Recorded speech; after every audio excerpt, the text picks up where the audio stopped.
ओम गुरु सत्ताय नमः। गायत्री महाविज्ञान प्रथम भाग। लेखक परम पूज्य गुरुदेव पंडित श्री राम शर्मा आचार्य।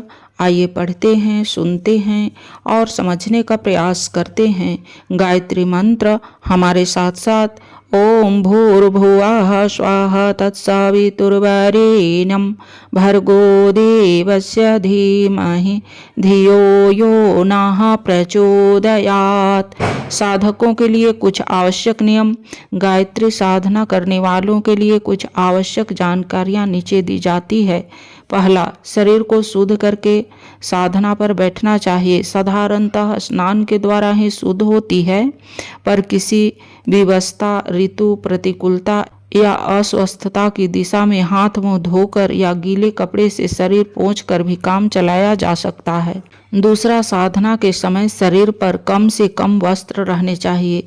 शीत की अधिकता हो तो कसे हुए कपड़े पहनने की अपेक्षा कंबल आदि ओढ़कर शीत निवारण कर लेना उचित है। तीसरा, साधना के लिए एकांत खुली हवा की एक ऐसी जगह ढूंढनी चाहिए जहां का वातावरण शांतिमय हो। खेत, बगीचा, जलाशय का किनारा, देव मंदिर इस कार्य के लिए उपयुक्त होते हैं, पर जहां ऐसा स्थान मिलने की असुविधा हो वहां घर का कोई स्वच्छ और शांत भाग भी चुना जा सकता है। चौथा, धुला हुआ वस्त्र पहनकर साधना करना उचित है।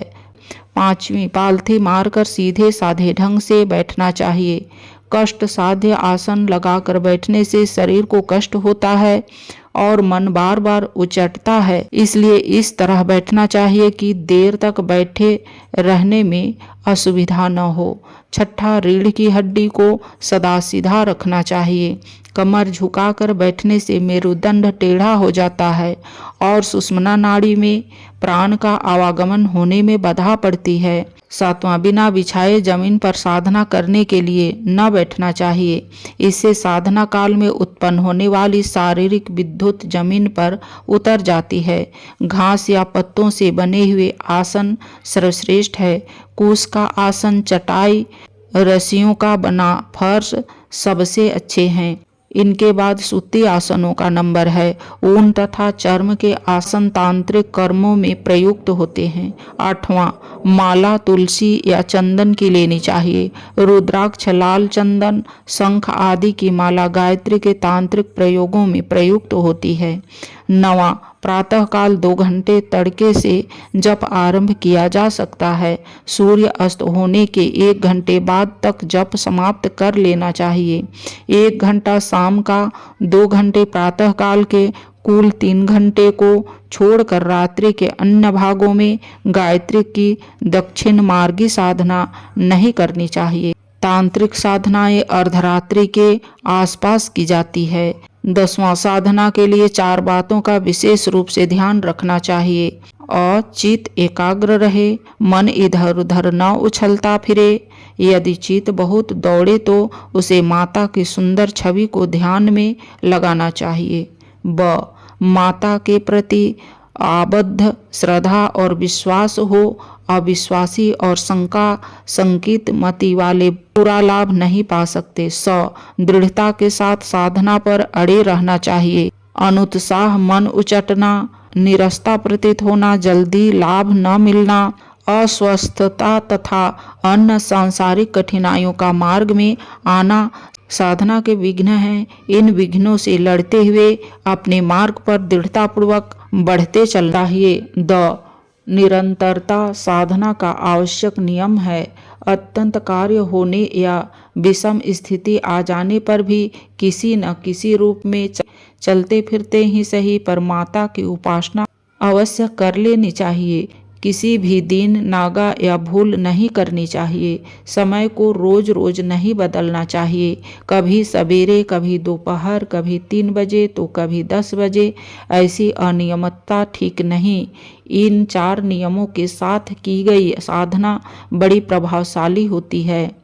11वां, कम से कम 1 माला अर्थात 108 मंत्र नित्य जपने चाहिए। इससे अधिक जितने बन पड़े उतने उत्तम है। 12, किसी अनुभवी तथा सदाचारी को साधना गुरु नियत करके तब साधना करनी चाहिए।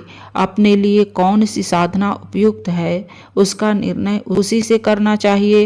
रोगी अपने रोग को स्वयं समझने और अपने आप दवा तथा परहेज का निर्णय करने में समर्थ नहीं होता, उसे किसी वैद्य की सहायता लेनी पड़ती है। इसी प्रकार अपनी मनोभूमि के अनुकूल साधना बताने वाला, भूलों तथा कठिनाइयों का समाधान करने वाला साधना गुरु होना अति आवश्यक है।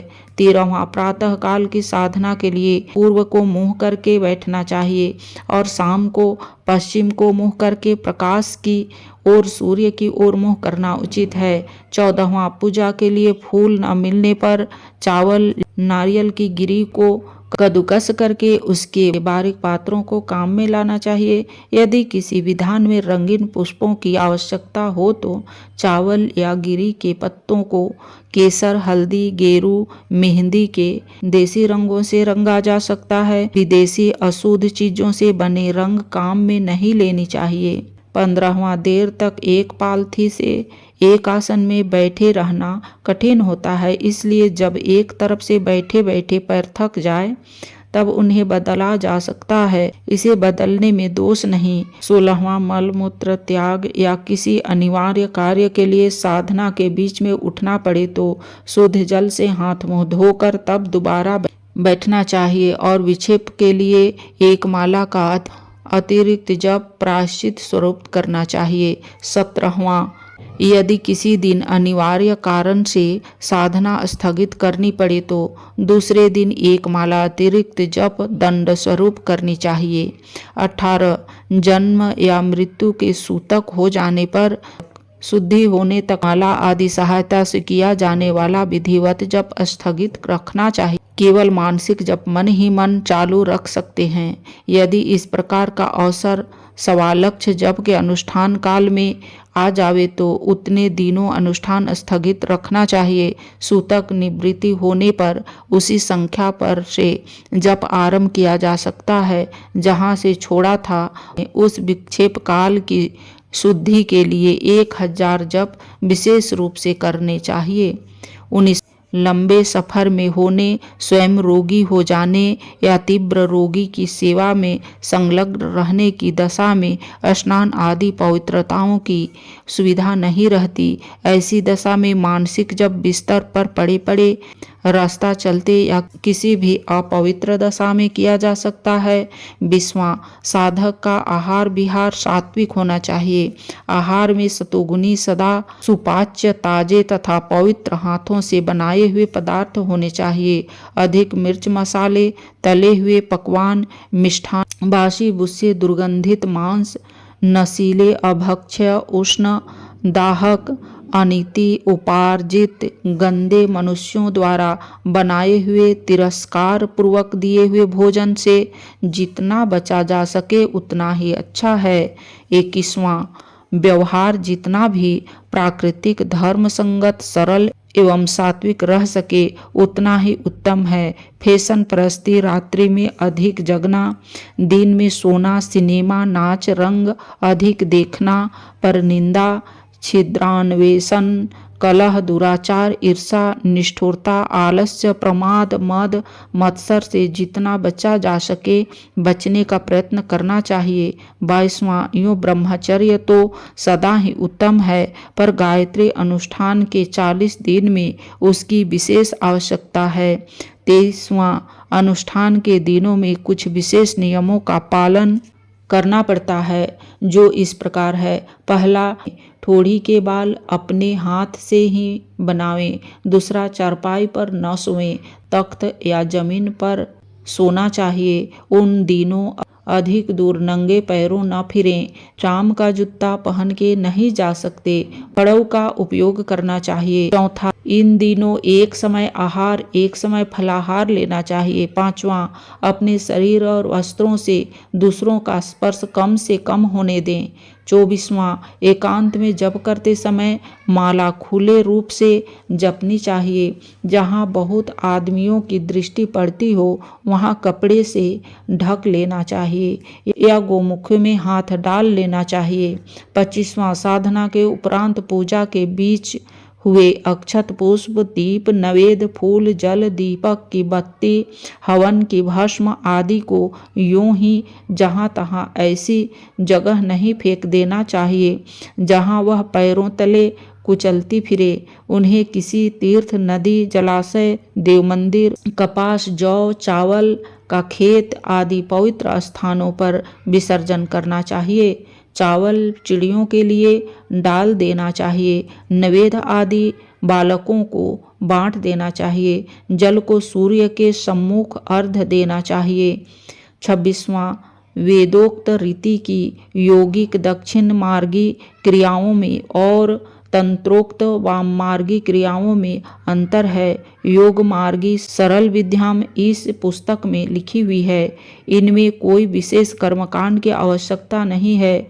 साप मोचन, कवच, किलिक, अर्गल, मुद्रा, अंग न्यास आदि कर्मकांड तांत्रिक साधनाओं के लिए है। इस पुस्तक के आधार पर साधना करने वालों को उसकी आवश्यकता नहीं है।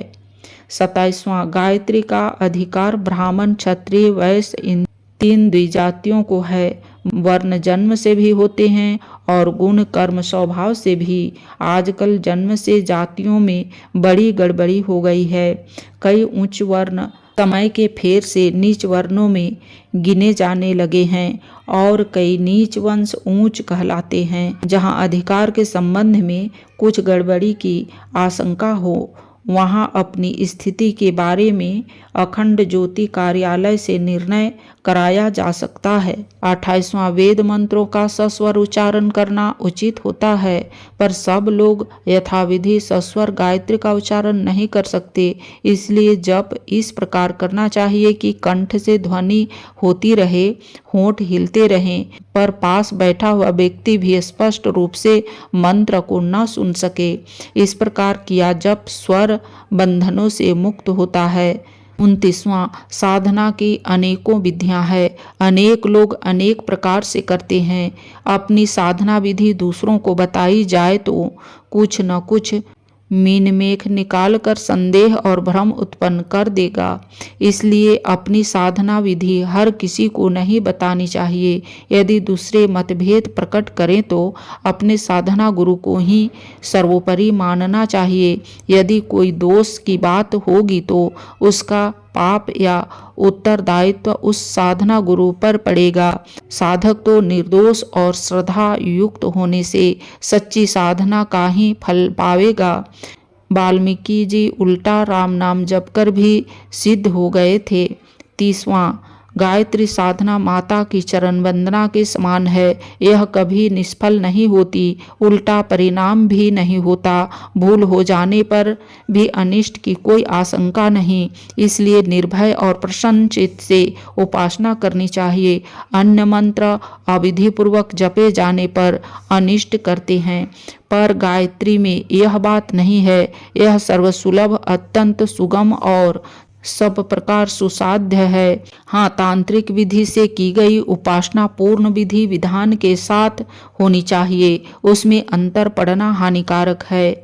31वां, जैसे मिठाई को अकेले अकेले ही चुपचाप खा लेना और समीपवर्ती लोगों को उसे न चखाना बुरा है, वैसे ही गायत्री साधना को स्वयं तो करते रहना, पर अन्य परिजनों, मित्रों, कुटुंबियों को उसके लिए प्रोत्साहित न करना एक बहुत बड़ी बुराई तथा भूल है। इस बुराई से बचने के लिए हर साधक को चाहिए कि अधिक से अधिक लोगों को इस दिशा में प्रोत्साहित करे। 32वां, कोई बात समझ में न आती हो या संदेह हो तो जवाबी पत्र भेजकर अखंड ज्योति मथुरा से उसका समाधान कराया जा सकता है।